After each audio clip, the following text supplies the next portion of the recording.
My name is Daniel Rogers. Welcome back to my Epiphany series on the book of Revelation. Today we're going to be in chapter 20, which is one of the most exciting passages in the book of Revelation, not because it's the most compelling, just because it has the most controversy, specifically dealing with the Millennium. I'm going to go ahead and tell you up front that if this video seems a bit sparse, it's because I'm going to do an extra video on the Millennium following this one. So this afternoon, as part of an extra bonus video, a video on the Millennium will be released. And my plan is to use the book of First Peter in assisting us in deciphering the Millennium. It might also do you well to go back and look at the videos on chapter 12. Okay, let's start in chapter 20, verse 1. I saw an angel coming down from heaven, holding the key of the abyss and a great chain in his hand.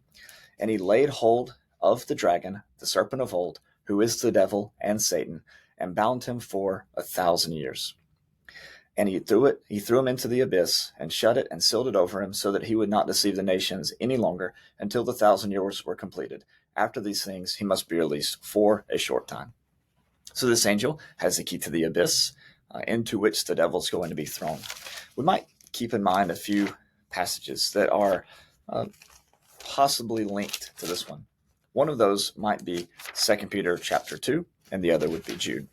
In 2 Peter chapter 2 and verse 4, the text says, "For if God did not spare angels when they sinned, but cast them into hell or into torment, and committed them to pits of darkness reserved for judgment, and did not spare the ancient world, etc., etc., etc., how else will he, spare these who are committing these evils through teaching false doctrine?" Is the idea. But he cast these angels into hell or into torments, would be a better word. Tartarus, I believe, is the word that's used. In Jude, the similar text here, parallel to Peter's actually, he says this in Jude verse 6, "And the angels who did not keep their own domain, but abandoned their proper abode, he's kept in eternal bonds under darkness for the judgment of the great day." And so there's two passages that talk about this theme of angels being bound in darkness. One question, though, might be, when did this 1,000 years begin? And I'm going to give you my theory on when it began, when it ended, and what the short time has to do with. And we'll cover this more in the video on 1 Peter. There's a couple of passages I want to show you from the epistles, and 3 from the Gospel of John. In Hebrews chapter 2 and verse 14, the scripture says, "Therefore, since the children share in flesh and blood, he himself likewise also partook of the same, that through death he might render powerless him who had power over death, that is, the devil, and free those who feared death were subject to slavery all their lives." So he says in verse 14 that Jesus rendered powerless, some versions say he destroyed this Satan, this devil, perhaps through the cross. At least that's what the corroborating passages will show us.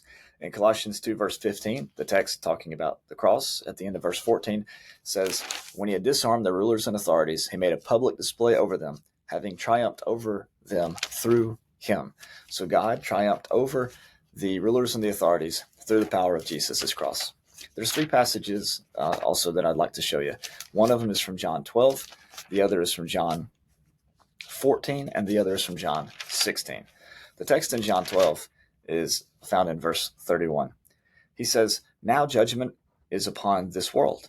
Now the ruler of this world will be cast out." And then, of course, in the next passage he says, "And I, if I'm lifted up from the earth, will draw all men to myself."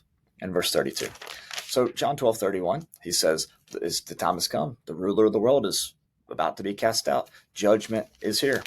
And then in John 14, he says in verse 30, "I will not speak much more with you, for the ruler of the world is coming, and he has nothing in me." And so the ruler's coming, and he doesn't have any part in Jesus. And of course, he's about to be cast out. And then John 16, verse 11, "And concerning judgment, because the ruler of this world has been judged." He says that's what the Holy Spirit's going to reveal to you, that the ruler of this world has been judged. So when you take these passages together, John 12, John 14, John 16, coupled with the 2 passages from Colossians chapter 2 and Hebrews chapter 2, the sense that you get is that Satan was somehow bound through Jesus' death, burial, and resurrection. The purpose of him being bound in verse 3 is so that he would not deceive the nations any longer. Some believe this opens up the possibility of the gospel to be spread throughout the whole world in and through the apostles, and perhaps a period of peace on earth to facilitate the better spread of this gospel. In Revelation 20, verse 2, this oldest dragon, the serpent, is identified as devil and Satan. And when you look back to chapter 12, verse 9, this identification is supported by John elsewhere in the book of Revelation as well. Following the 1,000 years, though, he would be released for a short time. When would this short time be?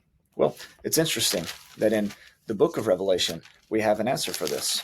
Way back in chapter 2, in verse 10, he says, "Do not fear what you are about to suffer. Behold, the devil is about to cast some of you into prison so that you'll be tested. You'll have tribulation. How long? 10 days. 10 days as opposed to 1,000 years. So it seems to me that this short period of tribulation, this perfect period of tribulation, if you use the number 10 as a symbol of perfection, was about to take place. Satan was about to cast some of them into prison. But he couldn't do that if he wasn't, if he was still bound.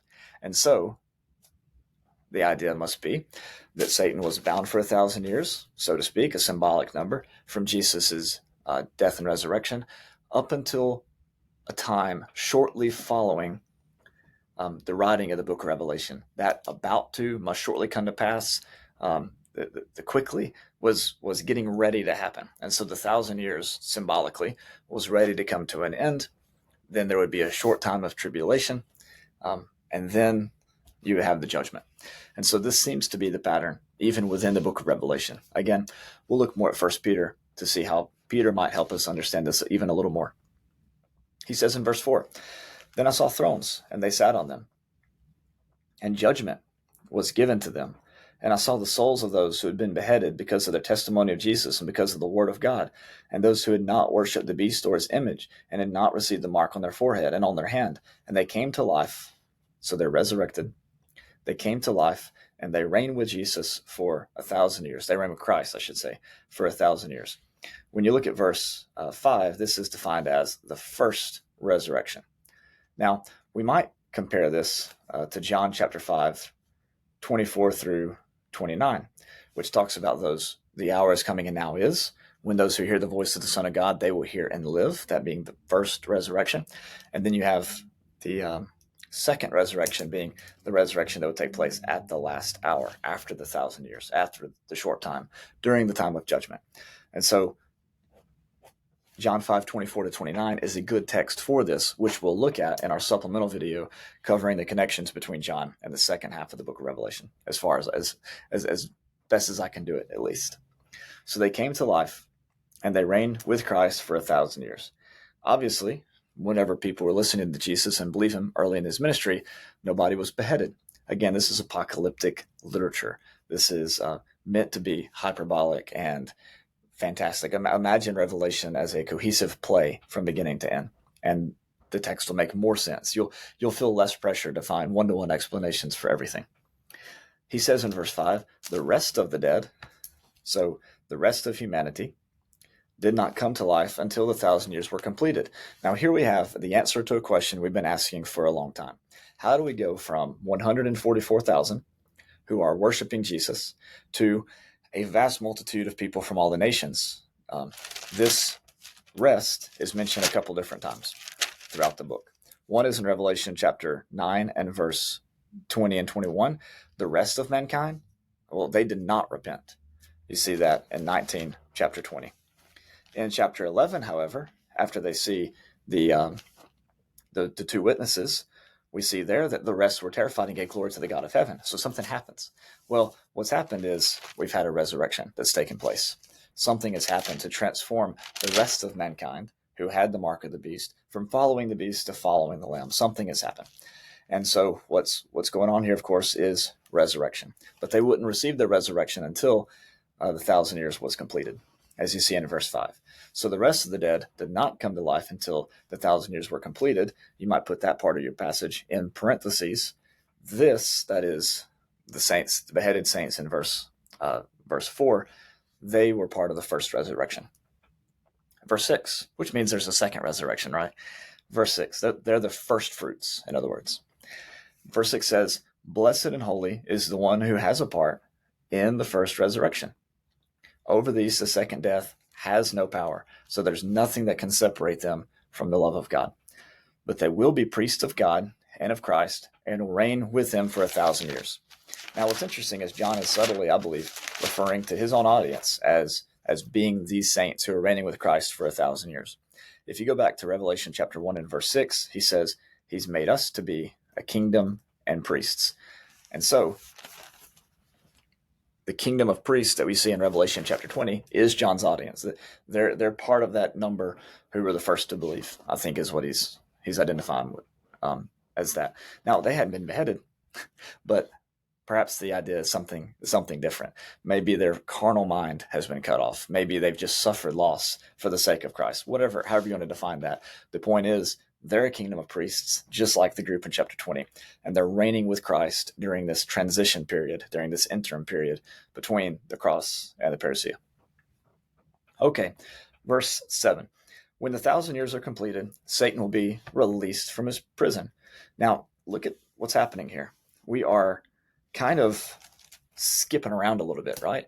A subject's introduced, we talk about it for a second, and then it has to kind of go back and we start over and we talk about it again. This recapitulatory or cyclical nature is something that we have seen throughout the book of Revelation. So we shouldn't be surprised to see it in chapter 20 as well. Okay, he's going to be released from prison. And what's going to happen? He'll come out to deceive the nations. And notice what this means.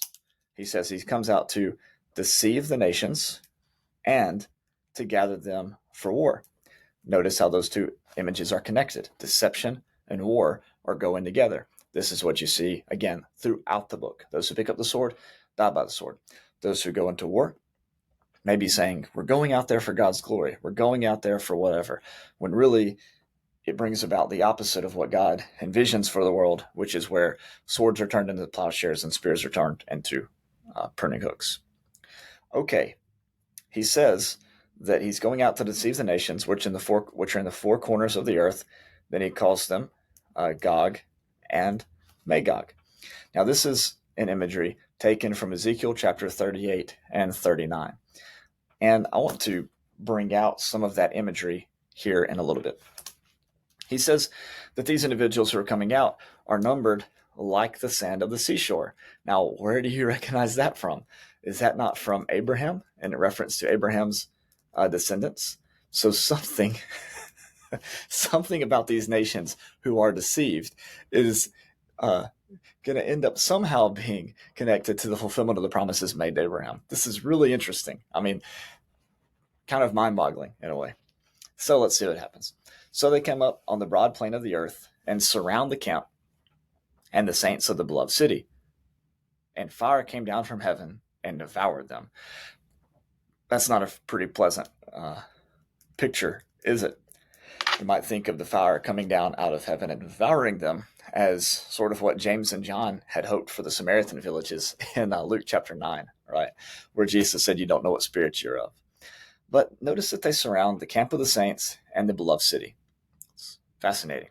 What city are they surrounding? Who's the camp of the saints? Well, typically Bible commentators here will jump on this part and say, okay, this is a different city from the holy city that we looked at in Revelation chapter 11, verse 8. Their bodies will lie in the street of the great city, and then verse 2, the holy city will be trampled underfoot for 42 months. So this is a different city than we've been talking about this entire time. I don't think so. I think it's talking about the same city. Gog and Magog, the nations, are coming to surround Jerusalem. Now, you know from Luke chapter 21, Matthew chapter 24, when the saints saw these things, they were supposed to get out of town. And so they surround the beloved city. They surround the camp of the saints and the beloved city, by the way. And fire comes down out of heaven and devours them. So somehow, even though a violent force is coming, space is made, perhaps, for the saints to escape the city.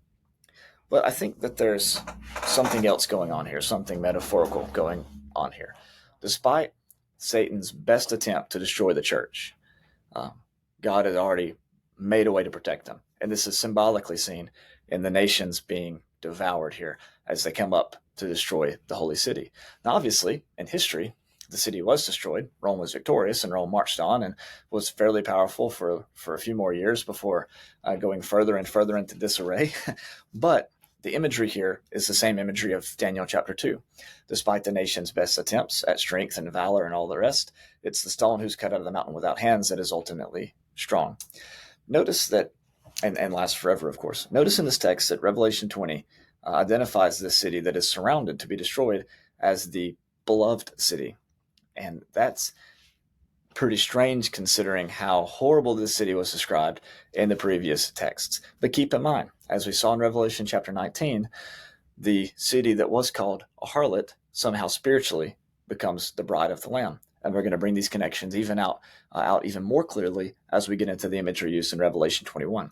But notice that the enemy in this chapter is no longer the harlot city because she's been transformed into the bride of the Lamb. The enemy instead is Satan. And as we're going to see in the second half of chapter 20, we'll kind of bring that a little bit more. So the devil who deceived them is thrown into the lake of fire. He's given the second death, where the beast and the false prophet are, and they'll be tormented day and night forever, ever, and ever. Now, who's thrown into the lake of fire? Well, it's the devil. And who's he thrown in with? He's thrown in with the beast and the false prophet. And in fact, what we're going to see in verse 14, this is also the place of death and Hades, as we've talked about before. And I think there's a strong correlation between the two ideas of death and Hades and the beast and the false prophet. So in chapter 20, God's enemies are defeated. And who is his enemy? His enemy is ultimately Satan, death, and Hades. And those three entities are completely conquered and destroyed. And those who were deceived by the nations end up being rescued. Those who were deceived by God end up being rescued through somewhat of a purifying fire. In Ezekiel chapter 39, we have an interesting text. I'm going to be using here a very special book to me. This is Robert Alter's translation and commentary on the Hebrew Bible. This is the section on the prophets, Ezekiel chapter 39. Notice the imagery here that he uses concerning Gog and Magog. He says in verse 17, "And you men, thus said the master of the Lord, say to the birds, every winged thing, to all the beasts of the field, gather and come, assemble from all around, for my sacrificial feast that I'm about to sacrifice for you, a great sacrificial feast on the mountains of Israel. And you shall eat flesh and drink blood. The flesh of warriors you shall eat, and the blood of princes of the earth you shall drink, rams, lambs, and he-goats, bulls, all of them fatlings." So this imagery here of a great feast that the birds of the air are coming to devour comes directly, in our minds from Revelation chapter 19, right? Or sorry, Revelation chapter 18, where it was 19, where the winged beasts and the whatever come and consume the flesh of kings.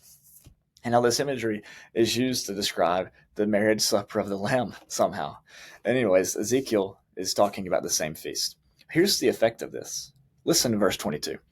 "And all the house of Israel shall know that I am the Lord their God from that day onward.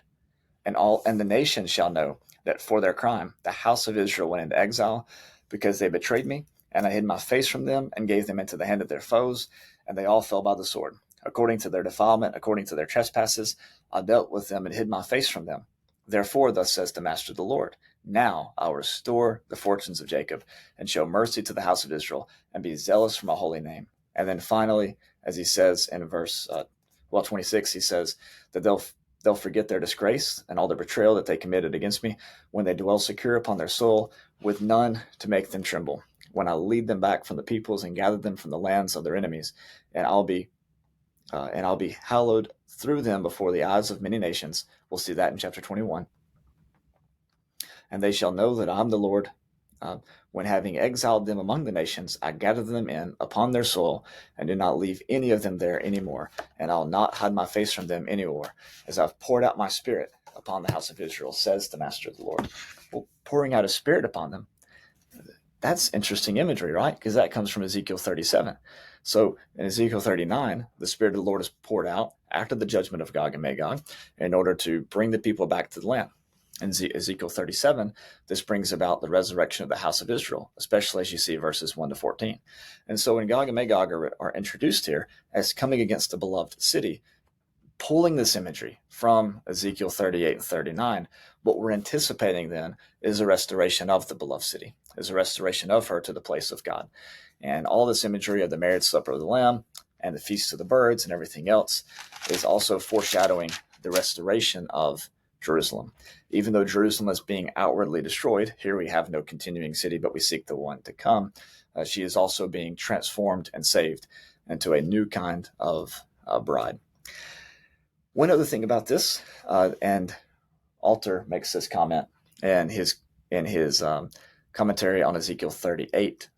He says that the nations under consideration in Ezekiel 38 and 39, though they are mystical, some of the cities that are mentioned, Meshech and one of the others, was actually located in Asia Minor. And so mentioning Gog and Magog is a very appropriate thing for a book authored to those written in Asia Minor. Okay, that's going to be that. Let's get to the Great White Throne Judgment, which we will do in the video to follow. God bless.